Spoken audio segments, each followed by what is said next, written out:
ప్రపంచంలో ఉన్నటువంటి వ్యక్తుల భద్రతకి సంబంధించినటువంటి అంశాలు, మాఫియా వ్యవహారాలు, నేరాలు, నేరస్తులు, అరాచక శక్తులు వీళ్ళకి సంబంధించి హితబోధలు చేసేటటువంటి దేశం అమెరికా. విచిత్రం ఏంటంటే తుపాకులు విచ్చలవిడిగా తీసుకుని పట్టపగల పబ్లిక్‌ని చంపేసేటటువంటి అరాచకవాదులు కూడా అక్కడే ఉంటారు. షాపింగ్ మాల్స్‌లో హత్యల దగ్గర నుంచి బహిరంగంగా జనాల్ని చంపేసేటటువంటి దుర్మార్గులు అక్కడే తిరుగుతుంటారు.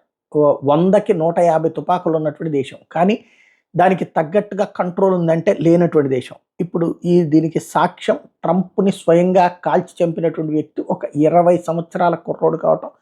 అది కూడా ఎక్కడో మారుమూల పల్లె ప్రాంతానికి సంబంధించినటువంటి వాడు కావడం. వాడు చచ్చిపోవడం వలన ఇప్పుడు వాడిని ఎవరు ఎంగేజ్ చేశారు? వాడి చేత ఈ పని ఎవరు చేయించారు? ఎందుకు చేయించారు? ఎలా చేశాడు? ఇదంతా తెలుసుకోవడానికి కొంత టైం పడుతుంది. అది పక్కన పెడితే ఈ సందర్భంగా ఎలన్ మాస్క్ ఎవరైతే ట్విట్టర్ యజమాని ఉన్నాడో, అట్లాగే స్టార్ఎక్స్‌కి సంబంధించినటువంటి ఓనర్ ఉన్నాడో, తను చెప్తున్నటువంటి పాయింట్ ఏంటి అంటే, తన మీద కూడా హత్యా ప్రయత్నం కుట్ర జరిగిందట ఇదివరకు.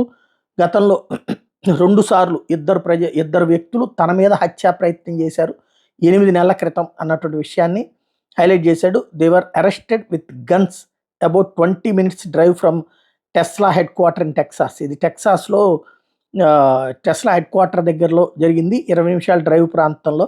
తన మీద కూడా 2 సార్లు హత్యా ప్రయత్నం జరిగింది అన్నట్టు ఇప్పుడు ఎలన్ మాస్క్ చెప్తే కానీ తెలియలేదు. అంటే సంథింగ్ అక్కడ ఏదో జరుగుతున్నది, ఏదేదో రకరకాలైనటువంటి ప్రయత్నం, ఇది అసాంఘిక శక్తుల యొక్క ప్లాన్లు అనుకోవాలా, లేకపోతే కనుక వీటి వెనకాల ఎవరైనా హస్తమన్నా ఉందా అన్నటువంటిది అయితే దర్యాప్తు జరగట్లా.